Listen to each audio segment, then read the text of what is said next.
Hi everyone.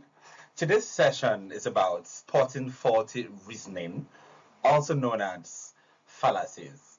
Now, these are sneaky logic, sneaky errors that show up in debates, social media, marketing, and even casual conversations. The better we are at spotting them, the harder it is to be manipulated or misled. So, let's dive right into it. Now, we're going to be starting with fallacy. What is a fallacy? A fallacy is basically a flaw in how someone argues a point. It makes a weak argument look or sound convincing. It's like putting icing on a burnt cake. Now, while it might look really nice, the substance is still bad, right? So, our goal today is to look past the icing and see what arguments are really made of. For example, imagine someone says, everyone knows this supplement boosts your immune system. Now, this sounds persuasive, right? But that's just a vague claim with no evidence at all. And now, this is likely hiding a fallacy somewhere, but we'll get there.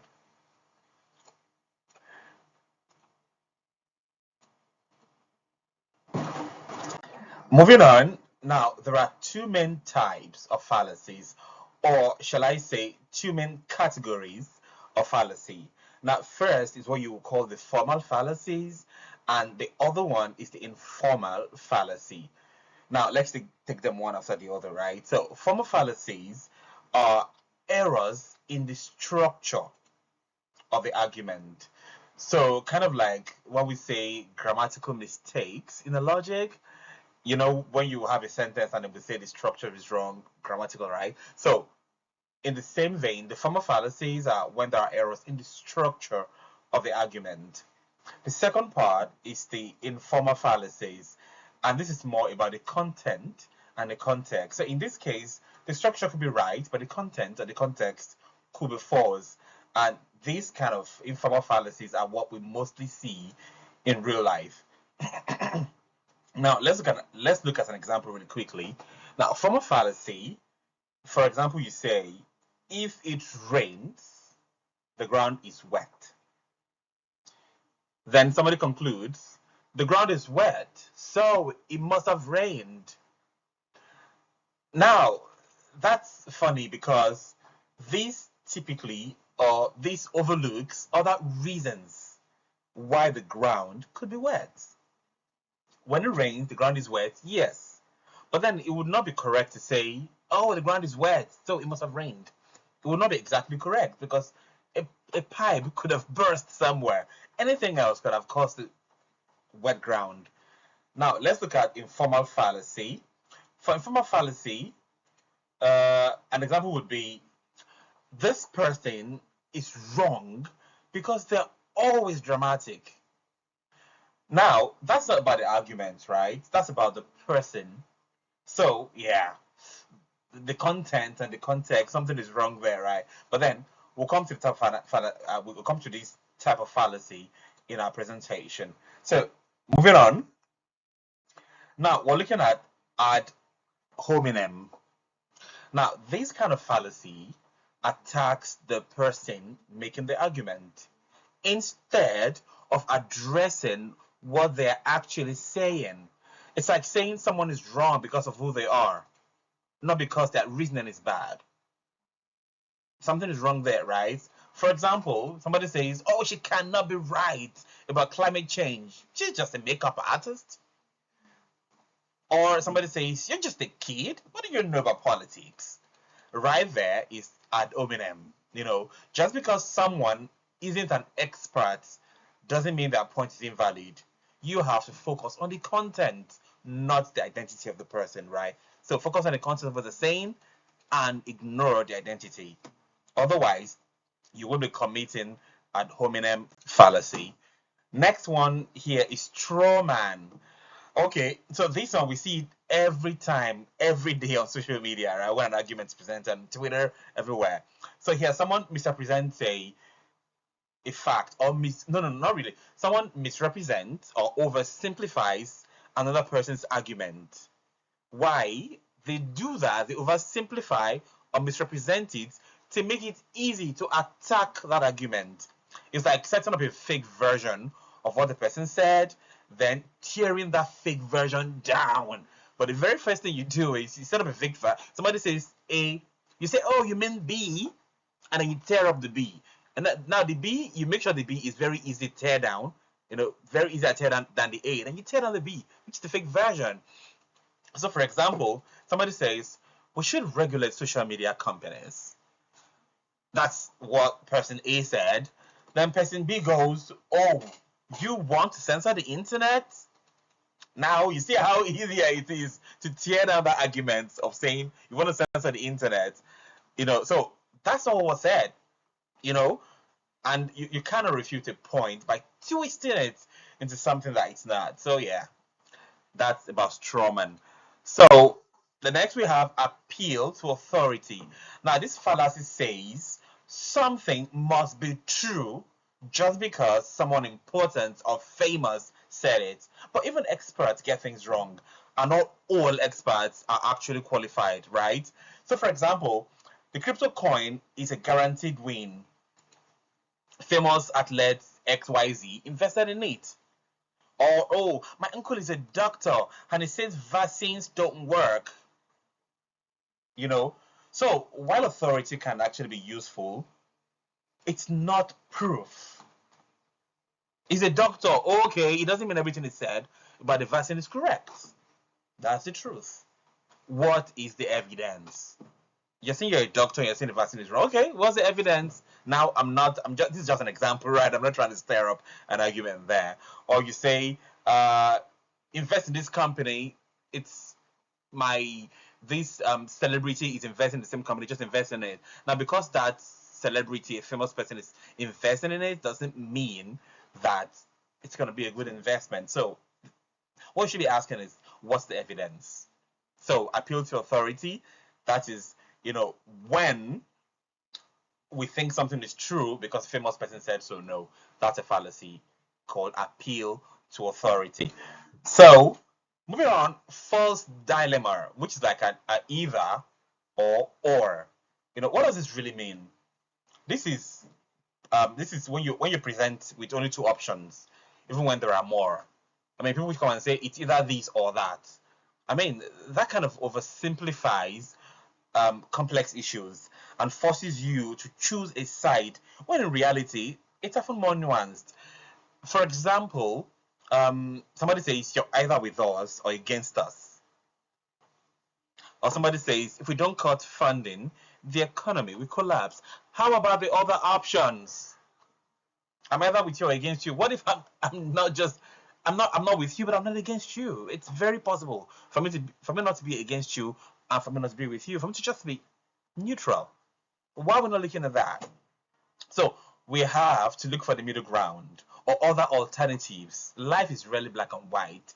What happens to the gray? So yeah. So whenever somebody says something is either these or that, and that's the end of it, right there you're looking at a false dilemma, which is a either or kind of or type of fallacy. Then we've got the slippery slope. Now, this fallacy claims that one small step will lead to a chain of extreme, often ridiculous consequences. So this fallacy plays more on fear than on logic. For example, somebody says, if we allow people to work remotely, next thing you know, no one will show up to work ever again. Or somebody says, if we legalize marijuana, soon all drugs will be legal. It's like saying each step should be supported. I mean, something is funny here. What we need to know, how we need to counter this kind of fallacy is to ensure that each step is supported by evidence, not just assumed, as a domino effect that because A happened, oh my God, B it's gonna go all the way to Z. Nah, most times that's just the fallacy of slippery slope. where we think that one small step will lead to a chain of extreme and often ridiculous consequences. So play on fear somewhat. The next one here is the bandwagon. Bandwagon, a popularity appeal. I know you must know this from the popular word, or you probably know this from the popular word, jump on the bandwagon. Is that what we say? Jump on the bandwagon. Something like that, I can't remember. Okay, so let's go. So this argues that something must be true or good just because it's popular. Really? I mean, here it's giving me the vibe of the appeal to authority kind of thing, right? So because something is popular, then hey, it has to be true, But then we know that something that appeals to the mass appeal, isn't the same as evidence or truth. That because so many people like it, because many people choose it, doesn't mean it's exactly true, you know. So, for example, we could say everyone is buying this supplement, it must be working, not necessarily. Or this meme has millions of likes, so it must be true. Really? Really? See what I'm saying? So just because it's trendy doesn't mean it's trustworthy. It doesn't even mean it's true. So the next one is begging the question. Now, this is when the argument just repeats itself. It uses the conclusion as part of the proof. There is no proof whatsoever. The argument is the proof. The proof is the argument. No, no. The argument is the conclusion. The conclusion is. Let's look at an example, right? Because what typically happens there is it sounds like reasoning, but really it just goes in circles. It's like just recycling the same thing. You know what I'm saying? So an example would be, okay, I'm just saying this for I'm not against it, I'm just saying, let's say somebody says God exists because this book says so. And this book is true because God wrote it. Now, you haven't exactly presented an evidence of why God exists. Because God exists because this book says so. Okay, how do you know the book is correct? And then you say we know the book is true because God wrote it. So you're just recycling. That's like you're recycling the same thing, right? So you're saying the proof God exists because this book says so. So that's your proof. Now, how do we know your proof is right? You're saying because God, who was trying to prove whether it exists or not, wrote that book. So, which is why I think faith will be more of a belief thing and less of a logical kind of thing, right? So another example would be this is the best phone because it's better than all the others. I mean, now you gotta ask yourself, is this argument really proving anything or just repeating itself? Because this is the best phone because it's better than all the others. I don't understand how. How is it better? You kept saying. So that's that. So the next one is post hoc, right? More like false cause. Now this fallacy says that because one thing happened before another, it must have caused it. Now, just because two things happen together does not mean one thing caused the other.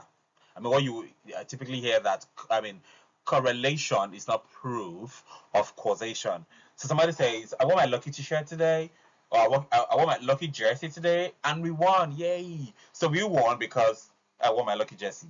I mean, it correlates, but it doesn't mean your lucky jersey caused you to win. Do you know what I'm saying? It doesn't prove causation there. Or somebody says, ever since the new mayor took office, crime rates dropped. He must be him. Well, it correlates that, okay, this guy is there now, and then crime rates are on the low, all-time low. But the truth is, you really want to find out, is it really the cause? Is it really the cause of it? Or is there something else happening? Or ever since the mayor took office, crime rates has gone up. It must be inefficient.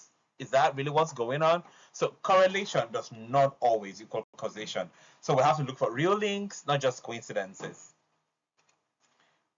Moving on, appeal to emotion. Oh my God, this one, the politicians have mastered it. People have also mastered it on social media. More of what do you call them now?